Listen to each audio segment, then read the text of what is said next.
கம்பளி புழுவை யாராவது கையால பிடிச்சி என் சட்டையில வச்சுக்குவேன் சார், ஐயா கையால பிடிச்சி எல்லாருக்கிட்டையும் நான் காட்டுவேன் சார் அப்படின்னு யாராவது சொல்லுவோமா?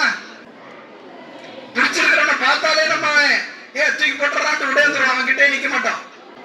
ஆனா கம்பளி புழு வண்ணத்து பூச்சியாக மாறிவிட்டால், வண்ணத்து பூச்சியா எது மாறும் நினைக்கிறீங்க? கம்பளி புழுதான் மாறும். வண்ணத்து பூச்சியாக கம்பளி புழு மாறிவிட்டால் பார்க்கும்போதே பார்க்க அழகா இருக்கு, அதை பிடிக்க முடியுமா? தூரம் இருந்து அதுல ஒரு போட்டோ எடுத்துக்க முடியுமா?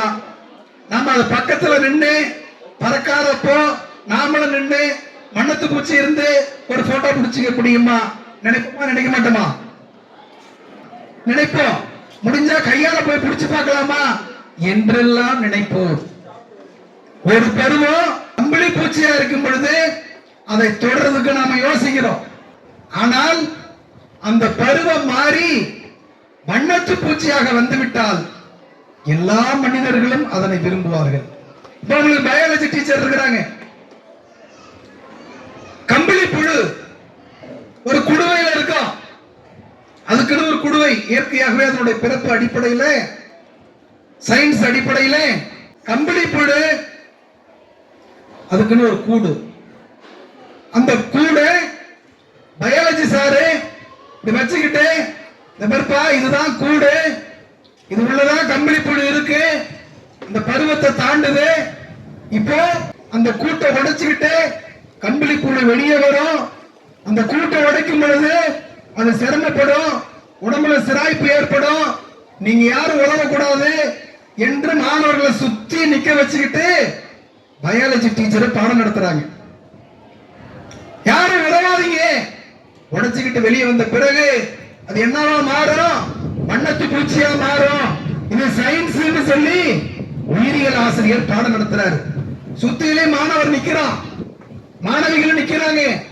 இப்போ அது கூட்டை உடைக்கும் பொழுது சிரமப்படுது, உடம்பு வளைக்குது, நெளிக்குது. அப்போ லேசா காயம் ஏற்படுது, லேசா ரத்தம் வருது. இத பார்த்த ஒரு பையன் இறக்கம் பட்டுட்டான். மனிதாபிமானத்தின் அடிப்படையில இவ்வளவு கஷ்டப்படுது, இவ்வளவு சிரமப்படுது என்று நெகத்தாலே லேசா போய் அந்த கூடை தட்டுறான்.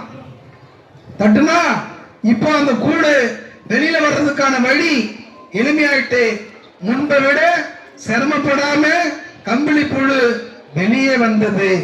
ஆனால் வண்ணத்து பூச்சியாக மாறவில்லை, செத்து போச்சு.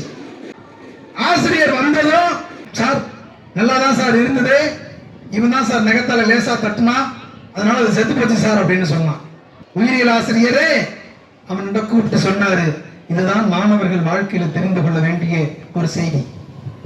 கூப்பிட்டு தம்பிங்க வா எல்லாரையும் வச்சுக்கிட்டு சொன்னாரு, அது கூட்டை உடைப்பதற்காக போராடுகிறது. அவ்வாறு போராடுகின்ற பொழுதுதான் அதற்கு சிறகு கிடைக்கும். அந்த சிறகு கிடைத்தால்தான் அது பறந்து போக முடியும்.